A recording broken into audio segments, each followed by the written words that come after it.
खबरें अनकही में कल हमने धुरंधर फिल्म के उस दमदार पुलिस अफसर एसएसपी चौधरी असलम की बात की थी, जो लियारी के गैंग वॉर के बीच कानून की आवाज बनकर खड़ा था और जिसकी भूमिका संजय दत्त ने अदा की थी। आज उसी कहानी का दूसरा चेहरा समझेंगे, एक ऐसा किरदार जिसकी चर्चा भी कम है लेकिन डर बहुत बड़ा है। आज बात होगी उज़ैर बलोच की, जिसे फिल्म में दानिश पंडोर ने निभाया है और जो रहमान डकैत का चचेरा भाई और उसका राइट हैंड मैन दिखाया गया है। धुरंधर फिल्म की रिलीज के बाद लोग रहमान डकैत और चौधरी असलम की तो खूब चर्चा कर रहे हैं, जबकि उज़ैर की अपनी कहानी किसी फिल्म से कम नहीं है। कैसे एक साइडकिक धीरे धीरे पूरे इलाके का बॉस बनता है और फिर वही ताकत उसके लिए जाल भी बन जाती है। उज़ैर की कहानी तब शुरू होती है जब उसके पिता फैज मोहम्मद को एक दुश्मन गैंगस्टर अरशद पप्पू ने मार दिया। वो घटना उज़ैर के दिल में बदले की आग भर गई। उसने फैसला किया कि वो अपने बाप की मौत का बदला लेगा और यहीं से उसकी एंट्री हुई अंडरवर्ल्ड। उज़ैर ने रहमान डकैत के गैंग को ज्वाइन किया। रहमान डकैत उस वक्त लियारी का सबसे बड़ा डॉन था। वो ड्रग्स, वसूली और अपहरण जैसे धंधे करता था। उज़ैर शुरू में सिर्फ रहमान का साइडकिक था, मतलब वो बस उसके ऑर्डर्स मानता था, पीछे खड़ा रहता था, कोई उसे ज्यादा तवज्जो नहीं देता था। अगर आपने धुरंधर फिल्म देखी है तो आप उज़ैर के बारे में जानते होंगे। लेकिन 2009 में एक बड़ा मोड़ आया। रहमान डकैत एक पुलिस एनकाउंटर में मारा गया। अब सवाल था कि लियारी पर राज कौन करेगा, और यहीं उज़ैर बलोच सामने आया, जो कल तक एक साइडकिक था, वो अब खुद लियारी का डॉन बन गया।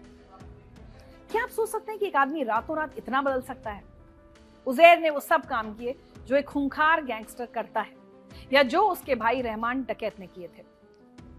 वो वसूली करता, ड्रग्स का धंधा चलाता और जो भी उसके खिलाफ बोलता उसे सरेआम सजा देता। कहा तो ये भी जाता है कि वो दुश्मनों के कटे हुए सर से फुटबॉल खेलता था।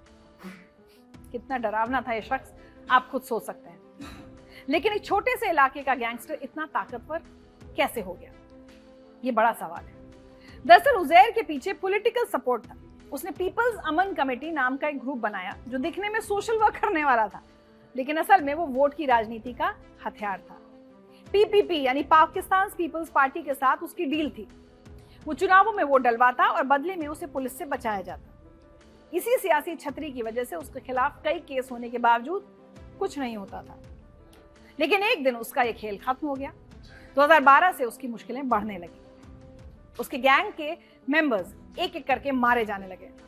दूसरे गैंग्स ने उस पर हमले तेज कर दिए। फिर उस पर एक बड़ा आरोप लगा कि वो पाकिस्तान की खुफिया जानकारी दूसरे देशों को बेच रहा था। जब ये बात सामने आई तो पाकिस्तान रेंजर्स और इंटरपोल ने उसे पकड़ने की कोशिश तेज कर दी। उज़ैर भागकर दुबई चला गया, लेकिन वहां से इंटरपोल ने उसे गिरफ्तार कर लिया और पाकिस्तान भेज दिया। उसका केस सिविल कोर्ट में नहीं बल्कि मिलिट्री कोर्ट में चला। उसे जासूसी के आरोप में 12 साल की सजा सुनाई गई। हाल ही में दिसंबर 2025 में कराची की एक अदालत ने उज़ैर बलोच को एक हथियार तस्करी के केस में बरी कर दिया। कोर्ट ने कहा कि उसके खिलाफ पर्याप्त सबूत नहीं थे, लेकिन इसका मतलब ये नहीं है कि वो आजाद है। उसके खिलाफ अब भी कई केस चल रहे हैं और वो जेल में ही बंद है। अब आते हैं फिल्म धुरंधर के उज़ैर बलोच में, जिसे निभाया है दानिश पंडोर ने। लोग उनकी एक्टिंग की काफी तारीफ कर रहे हैं। फिल्म में दिखाया गया है कि कैसे उज़ैर रहमान डकैत का एक वफादार साथी था। दानिश पंडोर ने उज़ैर को बहुत रियलिस्टिक दिखाया है, शांत, सख्त और भरोसेमंद। ये फिल्म 3 घंटे 34 मिनट की है और इसका सीक्वल मार्च 2026 में आने की खबर है, जिसमें शायद उज़ैर बलोच का वो चेहरा दिखाया जाए जिसकी चर्चाएं आज भी होती हैं। उज़ैर बलोच की कहानी आज भी लियारी की गलियों में खौफ के साथ सुनाई जाती है। क्या आपको लगता है कि ऐसे लोग सिस्टम की कमजोरी की वजह से पैदा होते हैं या फिर कोई और वजह है? और धुरंधर पार्ट 2 का कितनी बेसब्री से आप इंतजार कर रहे हैं? कमेंट सेक्शन में लिखकर हमें जरूर बताएं।